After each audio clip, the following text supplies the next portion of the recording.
ดีครับวันนี้ผมอยู่ที่อ่างศิลาครับวันนี้จะมาซื้ออาหารทะเลสดที่อ่างศิลาครับนี่ครับตลาดอ่างศิลาสะพานปลามีคนเพียบเลยครับรถเต็มไปหมดเลย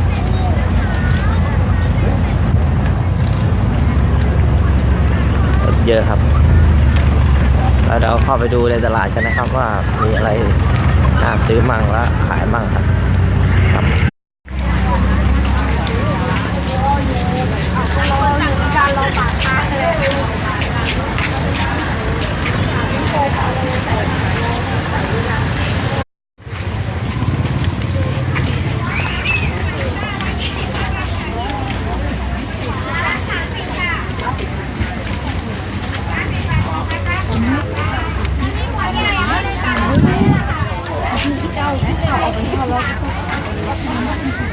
สายต้มครับ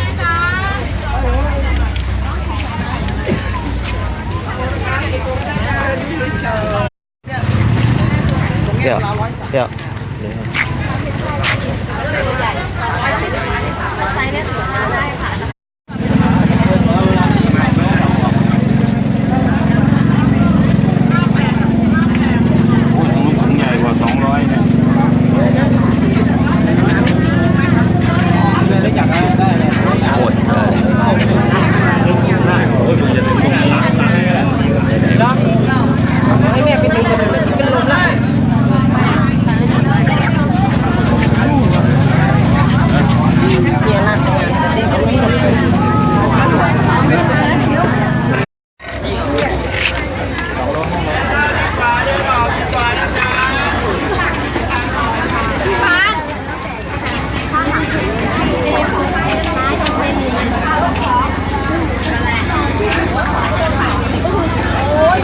เดินไปดิเอาเลยเดินเนี่ยอย่าพึ่งเดินไหมบอกว่ายังไม่เป็นปัญหาไม่ได้มันยังไม่ติดเดี๋ยวก็เดินไปดิมันติดช่วงนั้นเ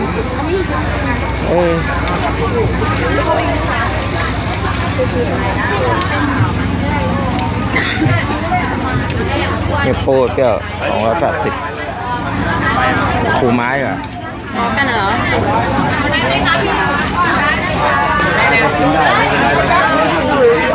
โดนตบเนาะ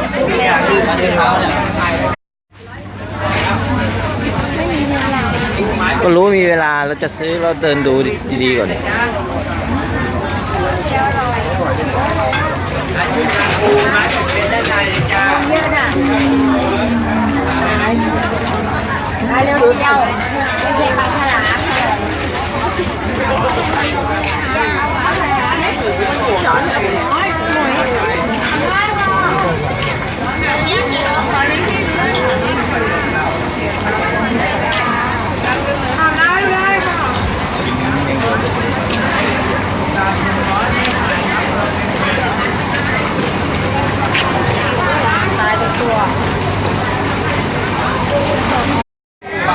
โอ้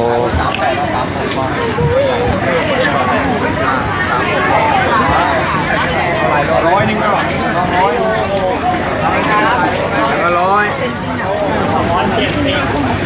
เรากินเอาสิ140 บาททำไมเล็กหรอทำไมเล็กมันต้องใช้ของได้นี่ปลาหมึกว่ะ740มาด้วยรถต้องเป็น8 บาทรู้ป่ะ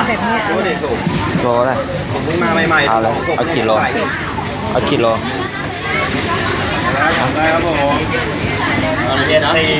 นี่เอาแบบเป็นๆก็มีนะเอาแบบนี้ยังได้พอเลยเบิดเดียวโลนึงแล้วนะนี่เป็น180อันนี้160ตัวละ180บาทเป็นไปเลยก็ได้นะนะคะปลาไหมคะ107กับตัว500จ้าเลยนะทำใหม่เลยจะให้มันแค่